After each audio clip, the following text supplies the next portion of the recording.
Assalamualaikum warahmatullahi wabarakatuh. Kembali lagi di channel Didik Beroda. Untuk video kali ini saya akan menjelaskan tentang listrik statis. Oke, kita mulai saja. Perhatikan video ini. Nah, suatu proses charging itu kata dasarnya adalah charge. Nah, tulisannya seperti ini. Nah, apa itu arti dari charge sendiri? Charge di sini artinya adalah muatan. Nah, muatan adalah sesuatu yang termuat. Nah, termuatnya di mana kalau di sini? Dalam suatu yang namanya atom.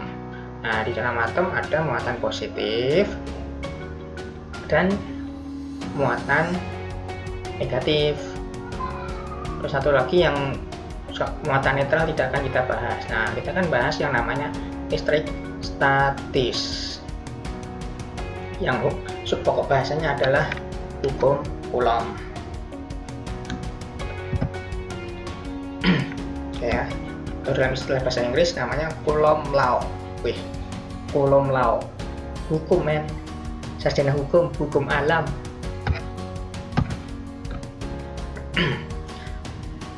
Ya, kita mulai dari sini.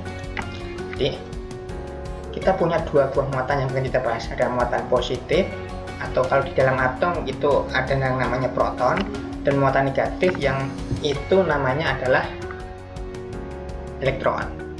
Nah, si proton itu berdampingan dengan yang namanya neutron. Neutron ini tadi adalah yang muatannya netral, letaknya di inti atom. Nah, sedangkan inti atom itu dikelilingi yang namanya elektron. Oke ya, paham sampai di sini?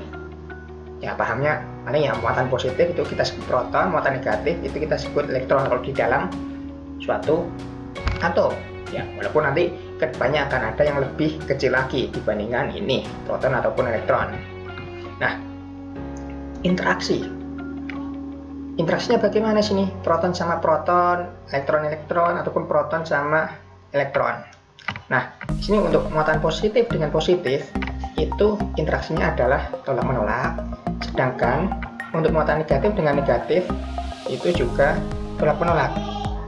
Satu lagi, itu untuk muatan positif dengan negatif itu interaksinya adalah tarik menarik. Jadi mungkin kalau kita simpulkan di sini, yang sesama jenis kan positif negatif itu interaksinya tolak menolak, dan yang berbeda jenis positif dan negatif itu interaksinya adalah tarik menarik. Oke, paham ya?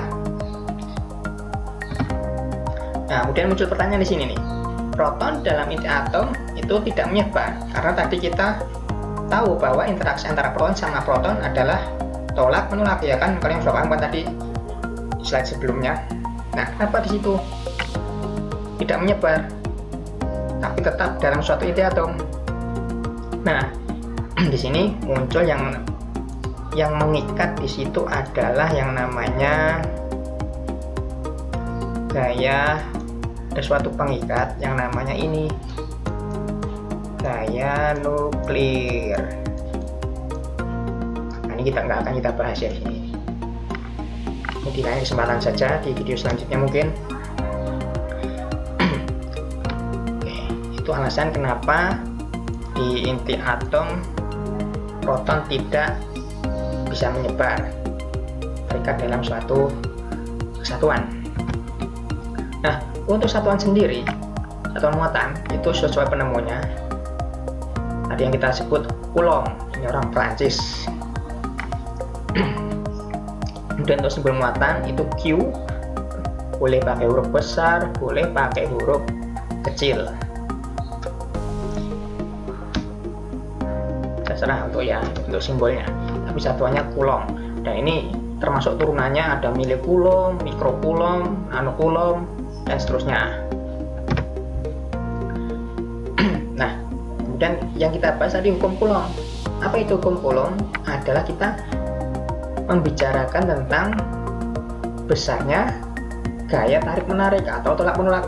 Ya, kalau kita cuma ngomong interaksi tadi tolak menolak, nah tolak menolaknya itu seberapa, tarik menariknya pun tuh seberapa, ya kita bicara fisika, jadi terkait yang namanya suatu bilangan.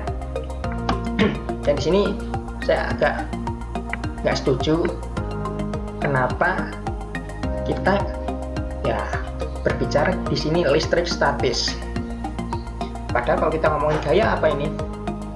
Gaya secara umum adalah suatu penyebab gerak. Penyebab gerak. Nah, tadi kata statis artinya apa? Diam. Ini statis itu artinya diam, ya kan?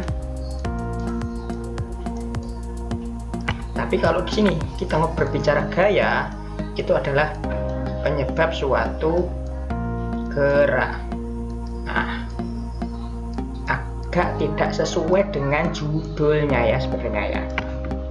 Statis yang kita ibaratkan diam, ternyata di sini kita bicara gaya Coulomb yang intinya mau berbicara tentang gaya tarik menarik. Lah, kalau tarik menarik berarti kan dia bergerak ataupun tolak menolak, bergerak saling menjauh. Kalau tarik menarik bergerak saling mendekat.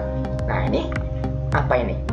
Ternyata judul yang kita bicarakan di sini termasuk yang nggak cocok ya. Statis yang artinya diam dikatakan sini bicara tentang gaya Coulomb, ya nggak sesuai, ya nggak apa-apa lah. Itu dari mana kita bicara seperti itu judulnya. Oke, kita lanjut aja. Besarnya gaya Coulomb di sini adalah sebanding dengan hasil kali kedua muatan dan berbanding terbalik dengan kuadrat jaraknya, atau kita simbolkan seperti itu. F sama dengan K Q1 Q2 per R kuadrat, dimana ada K di situ adalah suatu konstanta pembanding. F di situ adalah besar gaya tarik, Q1 Q2 adalah muatan tadi yang satuannya Coulomb, R di situ adalah jarak antar muatan. Oke, maksudnya seperti ini. Jika kita punya 3 buah muatan, masing-masing Q1, Q2, Q3, ini plus, ini minus, atau positif, negatif, positif.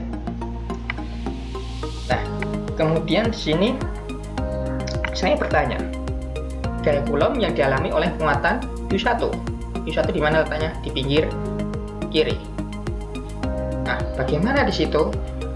Yang pertama kita lakukan adalah kita lihat interaksinya. Karena yang kita maksud hukum Coulomb tadi adalah minimal 2 buah muatan, berarti di sini Q1 akan berinteraksi dengan Q2. Q1 juga akan berinteraksi dengan Q3. Nah, itu sendiri-sendiri. Dimana di sini dalam slide saya ada F12 adalah ini interaksi antara Q1 dan Q2, kemudian F13 adalah interaksi antara Q1 dan Q3.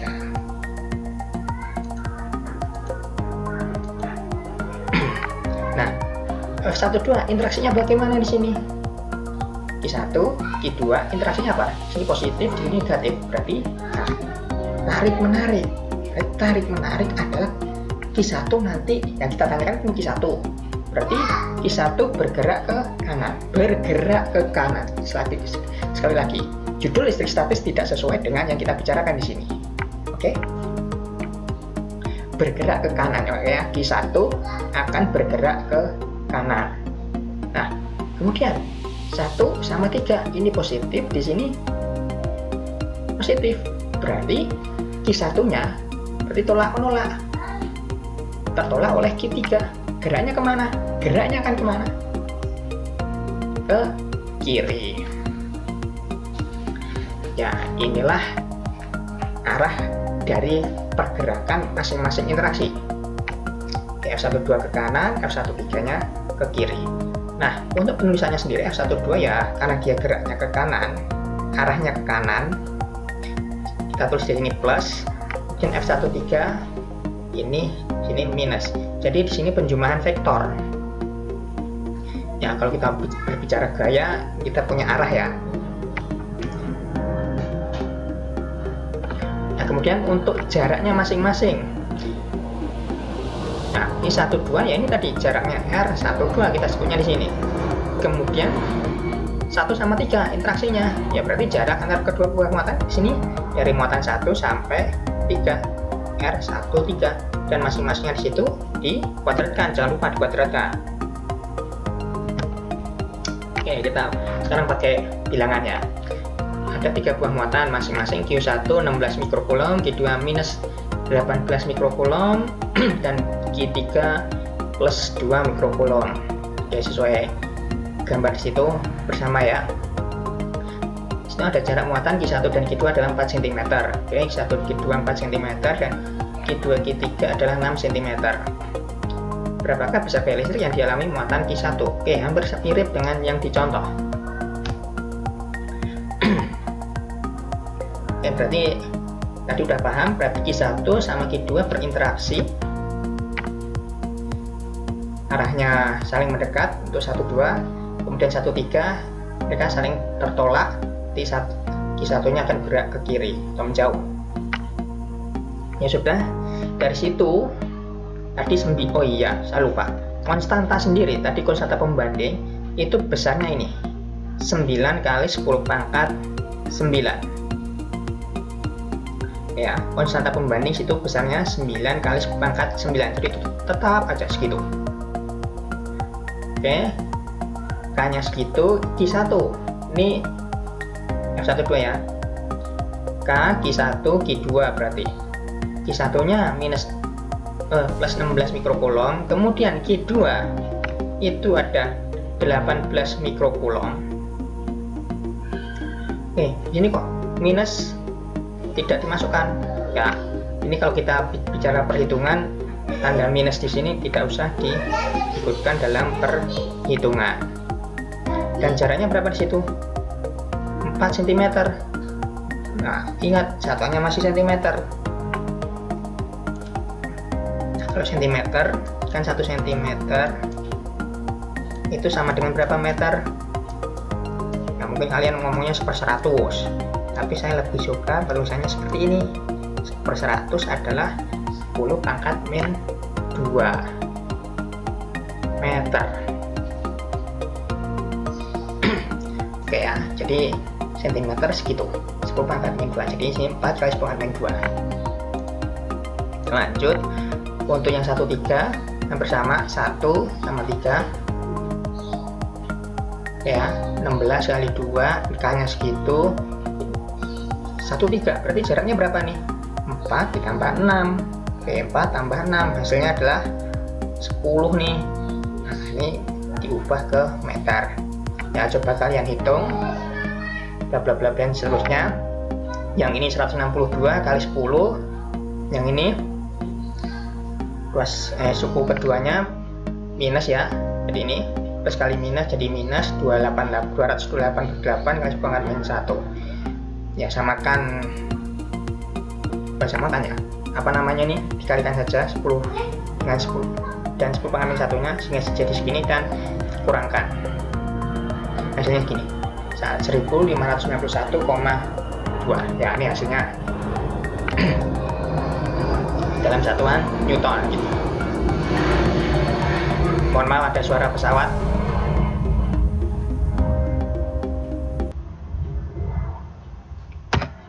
Oke, contoh yang kedua. Jadi kita bicara 3 buah muatan dalam bentuk yang segaris, dalam satu garis. Nah, ini sekarang 3 buah muatan terletak pada segitiga siku-siku seperti gambar berikut. Muatannya sama, Q1 di atas, Q2-nya di samping kanan, Q3-nya di samping kiri dan bawah. Oke, muatannya sama supaya kita tidak terlalu banyak contoh soal ya. Oke, yang ditanyakan sekarang di sini adalah berapa besar gaya Coulomb yang dialami muatan Q2. Oke, Q2 di mana? Di sini nih. Kemudian situ ada segitiga siku-sikunya, dia membentuk ini. Di sini 3, di sini 4. Ini berapa? Udah tahu lah kalian ya. Pakai triple Pythagoras. Oke, yang pertama kita lakukan adalah muatan 2. Dia akan berinteraksi dengan 1 dan berinteraksi dengan 3. F21 berarti 21 arahnya ke sana ya. Kemudian F23 arahnya ke kiri. Tinggal hitung aja di situ. Q2 ingat K-nya segini 9,9, Q2-nya 18,6. Ya, ini. Kemudian Q1-nya 16,6. Nah, ingat di sini karena kita pakainya segitiga siku-siku, jaraknya berapa nih? 2 sama 1. Di sini 3, di sini 4, di sini 5. Satuannya masih senti. Dan itu hitungan saja. Hasilnya segini. Untuk 23 juga hampir sama. 2 ke 3 dengan jarak antar muatannya 3 cm. Diubah ke meter ya. Ya, dan kalian hitung hasilnya segini. Nah, terus bagaimana kita menghitungnya? Nah, untuk model yang bentuk kayak gini, kita pakai resultan antara dua buah vektor yang membentuk sudut. Bentuknya kayak gini nih.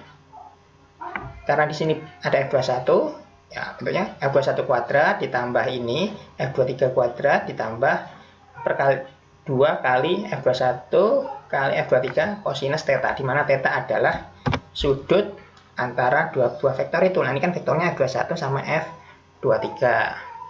Nah, cari aja kosinusnya. Masukkan saja angkanya 1000 sekian, F23-nya 360.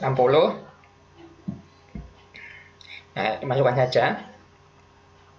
Kemudian, nah, yang saya akan bahas di sini adalah kosinus theta. Theta, ya kalian udah mungkin paham ya. Sinus, kosinus. Ini sinusnya berapa ini sinusnya? Sinus itu depan per miring. Depannya sudut. Mana sudutnya? Di sini. Ini sudut. Berarti depannya berapa? 4. Per miringnya berapa? 5. Sedangkan kosinusnya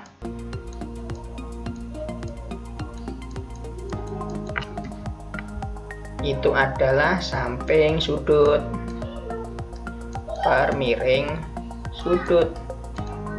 Nah, sampingnya berapa di situ? Samping sudut ini nih